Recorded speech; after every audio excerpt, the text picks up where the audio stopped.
চলো আজকে তোমাদেরকে দেখাই আমি কিভাবে সকালের পুজোটা করি। তো বাইরে খুব বৃষ্টি পড়ছে, তো দেখতেই পেলে আমি ফুল তুলে এনেছি। বৃষ্টিতে ভিজে ভিজেই আমি ফুল তুলে এনেছি। আমাদের এদিকে খুব বৃষ্টি পড়ছে, তোমাদের ওখানে কাদের কাদের ওখানে বৃষ্টি পড়ছে জানিও। তো দেখতেই পাচ্ছ আমি পুজো স্টার্ট করে ফেলেছি।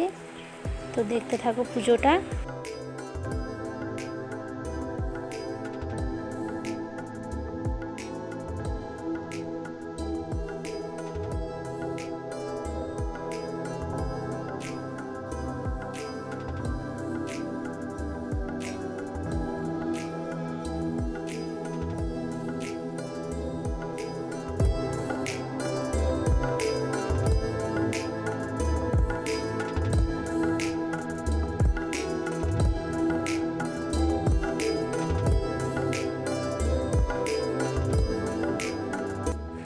দেখতেই পাচ্ছ পুজো আমার কমপ্লিট হয়ে গেছে, কিন্তু কি আর বলবো, আমার হাসি খুব পাচ্ছে।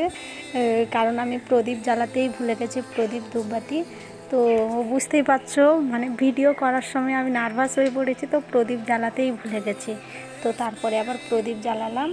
তো ফাইনালি আমার পুজো পুরো কমপ্লিট। তো দেখো কেমন হয়েছে জানিও পুজোটা আমার, আর সাজানোটা কেমন হয়েছে দেখো। কি বলো দেখি, ঠাকুরকে তুমি কতটা ফুল দিলে, কিভাবে সাজালে, কিভাবে প্রসাদ দিলে, ওগুলো ম্যাটার করে না। ম্যাটার করে এটাই যে তুমি কতটা মন থেকে ভক্তি শ্রদ্ধা করে তুমি পুজো করছো। দেখো ভক্তিটাই আসল, হ্যাঁ, সম্মানটাই আসল। তো ভক্তি ভরে পুজো করলে ঠাকুর ওটাতেই সন্তুষ্ট থাকেন। তো চলো আমি পুজো করেছি, তো টাটা বাই বাই।